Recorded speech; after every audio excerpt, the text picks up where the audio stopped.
जो मेरे हाथों में तुम देख रहे हो, ये ठाकुर जी ने प्रसन्न होकर के मुझको दी है। तब वेदव्यास जी बोले, आपने ऐसा क्या किया कि ठाकुर जी आपसे प्रसन्न हो गए?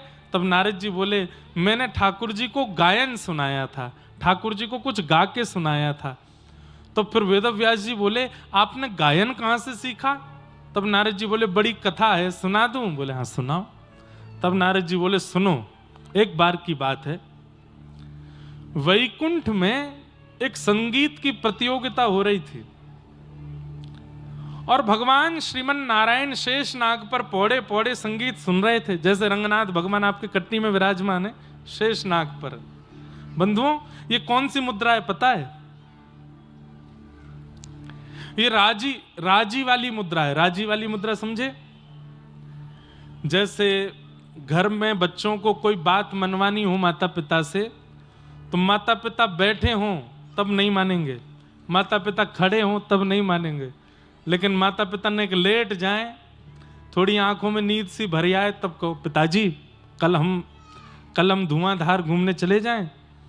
तो लेटे लेटे पिताजी बोल देंगे नहीं जाना। पिताजी मान जाओ ना, थोड़े चरण दबा दो, कल घूम आते हैं। अच्छा ठीक है चले जाना। सुबह उठ के पिताजी बोले, हे मैंने मना किया था नहीं जाना। पिताजी आपने कह दिया था, आप मान जाओ। अच्छा ठीक है जाओ। ये ऐसी मुद्रा है ठाकुर जी की कि इस मुद्रा में कोई प्रार्थना करो ठाकुर जी हाँ ही बोल देते, ठीक है हो जाएगा, राजी हैं हम, प्रसन्न, जाओ करो।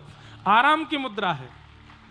व्यक्ति जब रिलैक्स मोड में होता है तो सब स्वीकार कर लेता है। तो रिलैक्स मोड में है, यहाँ रंगनाथ भगवान ऐसे लेटे हैं, पौड़े हुए हैं।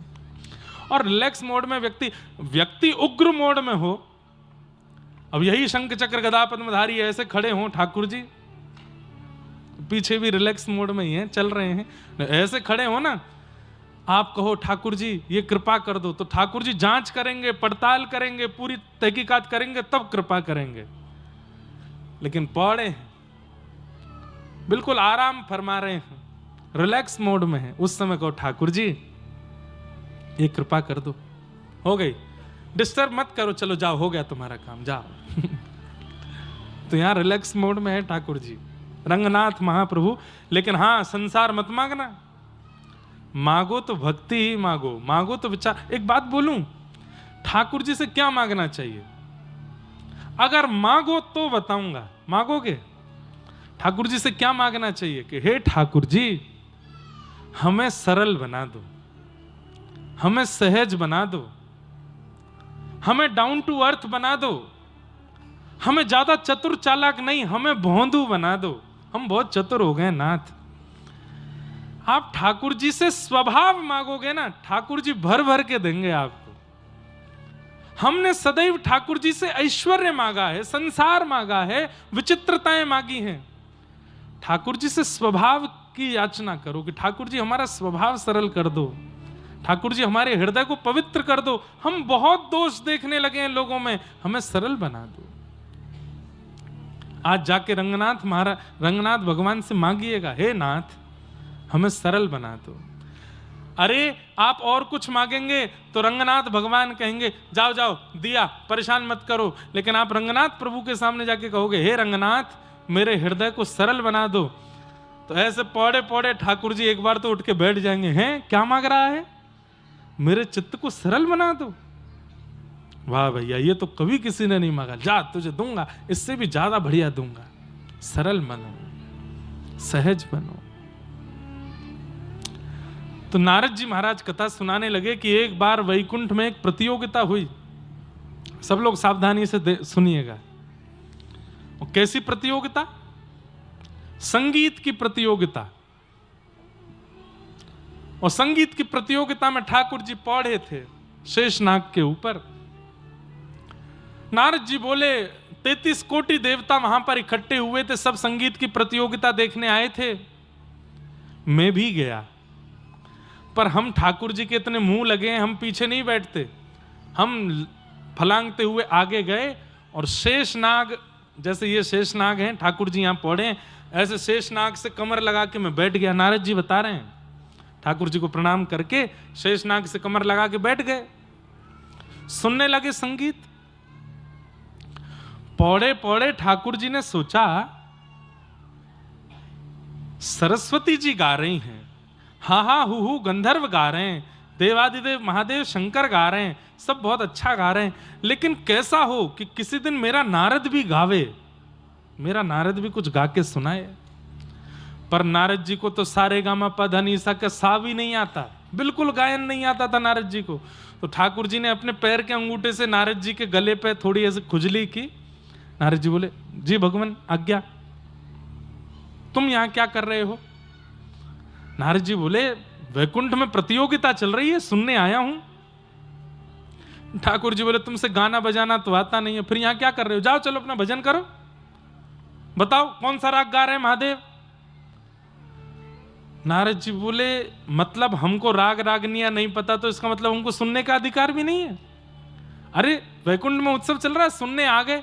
ठाकुर जी बोले, नहीं नहीं जाओ यहां से, जिनको संगीत आता वही बैठेंगे यहाँ पे, और जिनको संगीत नहीं आता जाओ अपने लोक में जाके भजन करो, चलो उठो यहां से।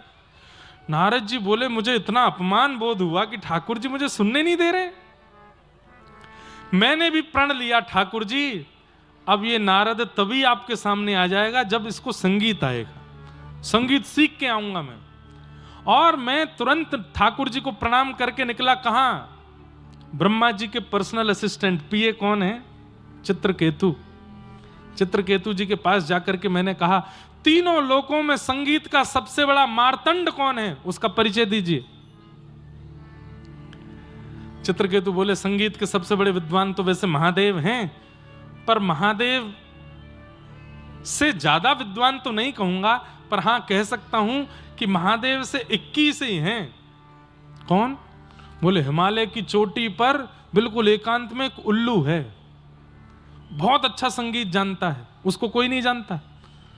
अगर आपको संगीत सीखना है तो उस उल्लू के पास चले जाओ, वो आपको सिखाएगा।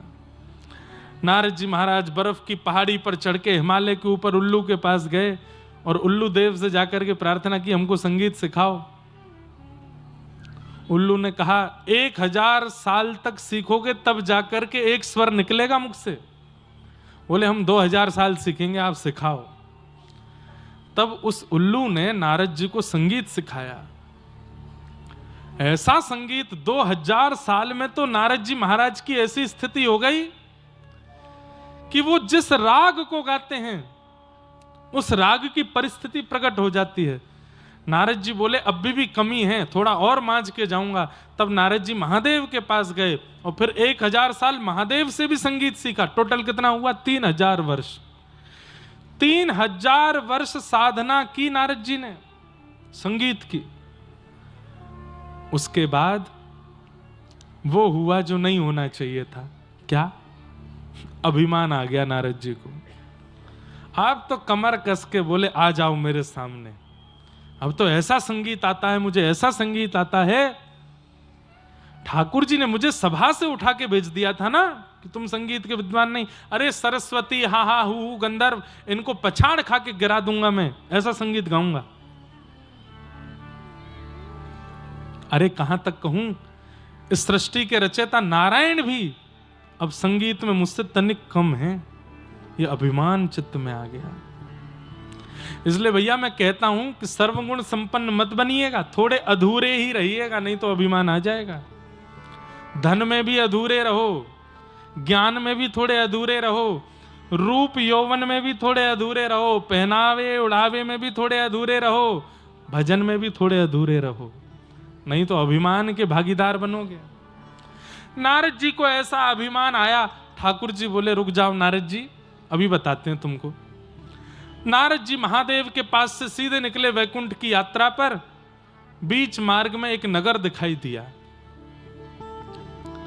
नारद जी बोले, 3000 साल की साधना करके आया हूं, नया नगर बन गया यहां तो। उस नगर में जैसे प्रवेश किया, इतना सुंदर नगर, इतने सुंदर उस नगर के सब लोग। माता जी बैठ जाओ, मैया बैठ जाओ, जल्दी बैठ जाओ, हाँ बैठ जाओ, वहीं बैठ जाओ।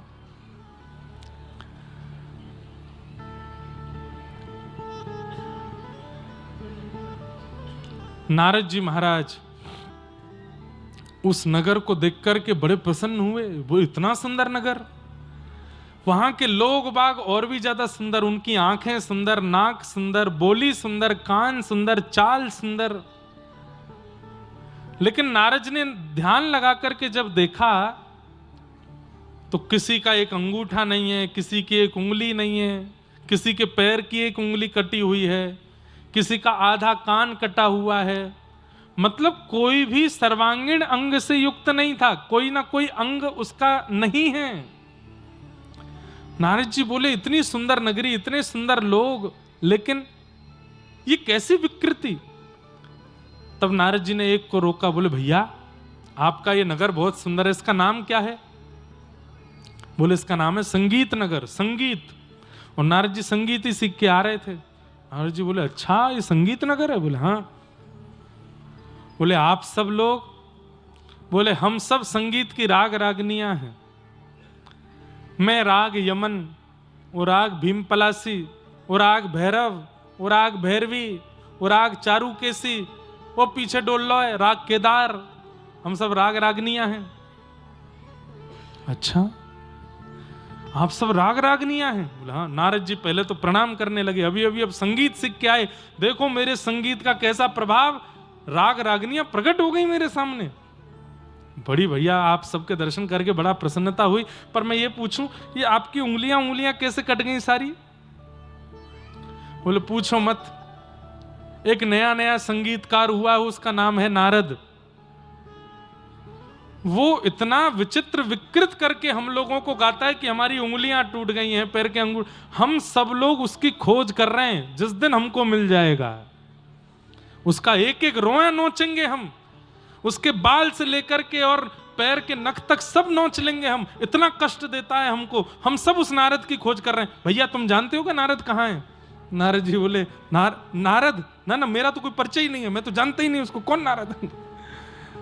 नारद जी महाराज बोले भाग लो यहां से, इनको पता चले कि मैं ही नारद हूं। तो जो अभिमान नारद जी को आया, उसी समय वो अभिमान नष्ट हुआ।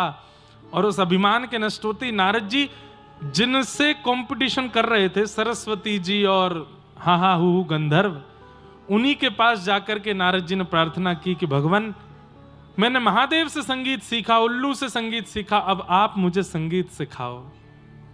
और मेरे संगीत का कारण आपको हराना नहीं, मेरा संगीत का कारण केवल मेरे वैकुंठपति श्री रंगनाथ प्रभु को रिझाना है, वो बस प्रसन्न हो जाएं, वो आनंद में आ जाएं, इसलिए मुझे संगीत सीखना है, कृपा करो।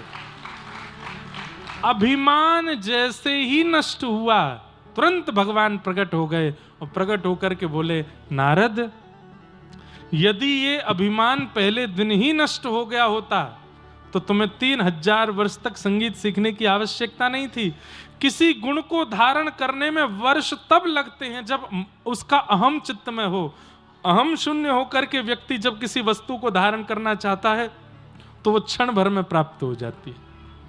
अब तुम संगीत के बहुत बड़े विद्वान हो गए हो, चलो वैकुंठ में चल करके हमें कुछ सुनाओ। पहले सरस्वती जी ने गा के सुनाया, उसके बाद हा हु गंधर्व ने गा के सुनाया, लेकिन जैसे ही नारद जी ने गाना प्रारंभ किया, आहा भूलोक नृत्य करने लगा, भुवह लोक नृत्य करने लगा, स्वर्ग लोक नृत्य करने लगा, पाताल नृत्य करने लगा, नरक लोक नृत्य करने लगा। और सब नृत्य करते करते करते करते रंगनाथ भगवान भी अपने शेष नाग पर खड़े होकर के नृत्य करने लगे। इतना आनंद दिया नारद जी ने। ठाकुर जी बोले मुझे कुछ देना है, मुझे कुछ उपहार देना है नारद को। तभी सरस्वती जी ने एक वीणा ला करके दी और श्री ठाकुर जी ने वही वीणा श्री नारद जी को प्रदान की है। बोलो भक्त वत्सल भगवान की जाऊं। नारद जी क्या गा रहे हैं? अब ये राग भोपाली है, भोपाल का राग नहीं है, ये नाम है भोपाली। ये भी ठाकुर जी को बहुत प्रिय है। सब लोग मेरे साथ गाना नारद जी के भाव से गाओ। ठाकुर जी रंगनाथ भगवान नृत्य कर रहे हैं। जाऊं तोरे चरण कमल पे वारी, मैं जाऊं तोरे चरण कमल पे वारी। करताल बजा के गाओ। बंधुओं, जैसे नारद जी को भगवान ने वीणा दी है, ऐसे ही हम सबको भी कीर्तन भजन करने के लिए ठाकुर जी ने करताल दी है। जैसे नारद जी वीणा पर कीर्तन करते हैं, हमें भी करताल पर कीर्तन करना चाहिए।